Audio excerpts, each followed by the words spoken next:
Taste the Daily.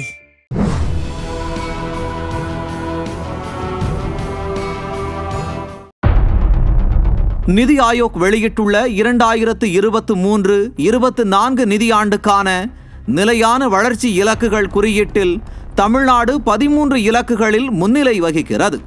மொத்த இலக்குகளில் தேசிய சராசரி மதிப்பெண் 71 உள்ள நிலையில் தமிழ்நாடு 78 மதிப்பெண் பெற்றுள்ளது. வறுமையின்மை, பட்டினி ஒழிப்பு, ஆரோக்கியம், தரமான கல்வி, பாலின சமத்துவம் உள்ளிட்ட 17 இலக்குகளை நிலையான வளர்ச்சி குறியீடாக ஐக்கிய நாடுகள் சபை நிர்ணயித்துள்ளது. இதில் 13 இலக்குகளில் தமிழ்நாடு முன்னிலை பிரிவில் உள்ளது. 11 இலக்குகளில் தமிழ்நாட்டின் மதிப்பெண் தேசிய சராசரியை விட அதிகமாக உள்ளது. தமிழ்நாட்டை அதிக ஆண்டு காலம் ஆட்சி செய்த அதிமுக வகுத்த திட்டங்களால் தான் இந்த அபரிமிதமான வளர்ச்சியை எட்டியிருக்கிறது நம் தமிழ்நாடு. எரியாற்றல் இலக்கில் தமிழ்நாடு 100 மதிப்பெண் பெற்றுள்ளதாக நிதி ஆயோக்கின் அறிக்கை கூறுகிறது.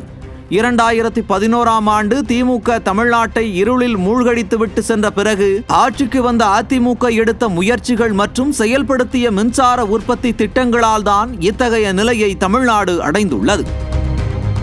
அதேபோல வறுமை ஒழிப்பில் தேசிய சராசரி 72 இருக்கும் சூழலில் 92 மதிப்பெண் பெற்று முன்னிலை வகிக்கிறது தமிழ்நாடு. வறுமை ஒழிப்பிற்காக விஷன் 2023 என்று தொலைநோக்கு சிந்தனையோடு அதிமுக கொண்டு வந்த திட்டங்களால் தான் இன்றைக்கு வறுமை ஒழிப்பில் தமிழ்நாடு சிறந்த மாநிலமாக இருக்கிறது. மகப்பேறு சமயத்தில் தாய்மார்களின் இறப்பு விகிதம் 1,54,000ஆகவும் 5 வயதிற்குட்பட்ட குழந்தைகளின் இறப்பு விகிதம் 1013ஆகவும் உள்ளது. மத்திய அரசு நிர்ணயித்துள்ள வரம்புக்குள் உள்ளன. இதற்கு காரணமும் அதிமுக தான். கருவுற்றிருக்கும் தாய்மார்களுக்கு லேகியம், சத்தான மருந்து மாத்திரைகள் முதல் பிரசவித்த தாய்மார்களின் நலன் என்று பெண்களுக்கு அதிமுக பார்த்து செயல்படுத்திய திட்டங்கள் ஏராளம். உயர்நிலைப் பள்ளியில் மாணவர்கள் சேர்க்கையில் தேசிய சராசரி 57.6% உள்ள நிலையில் தமிழ்நாட்டில் அது 81.5% உள்ளது. அதேபோல் கல்லூரி சேர்க்கையில் தேசிய சராசரி 28.4% உள்ள நிலையில் தமிழ்நாட்டில் அது 47% உள்ளது.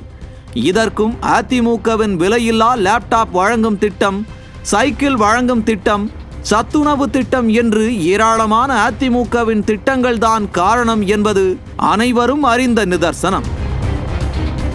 ஆனால் ஆட்சிக்கு வந்து வெறும் 3 ஆண்டுகளில் நாங்கள் செய்த சாதனையால் தான் தமிழ்நாடு முன்னேறி இருக்கிறது என்று ஸ்டிக்கர் ஒட்டும் திமுகவை என்னவென்று சொல்வது?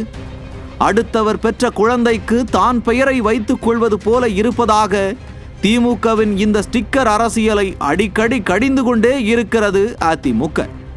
ஆனால் அதையெல்லாம் சட்டை செய்யாமல் தங்கள் பொய் விளம்பர யுக்தியை கனஜோராக செய்து கொண்டிருக்கும் திமுகவை மக்கள் புரிந்து கொள்ளாமலா போய்விடுவார்கள்?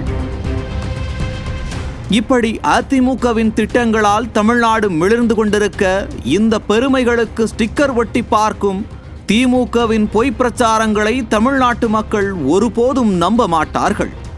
நியூஸ் ஜே செய்திகளுக்காக இணை ஆசிரியர் மனோஜ்குமார் கோபாலன்.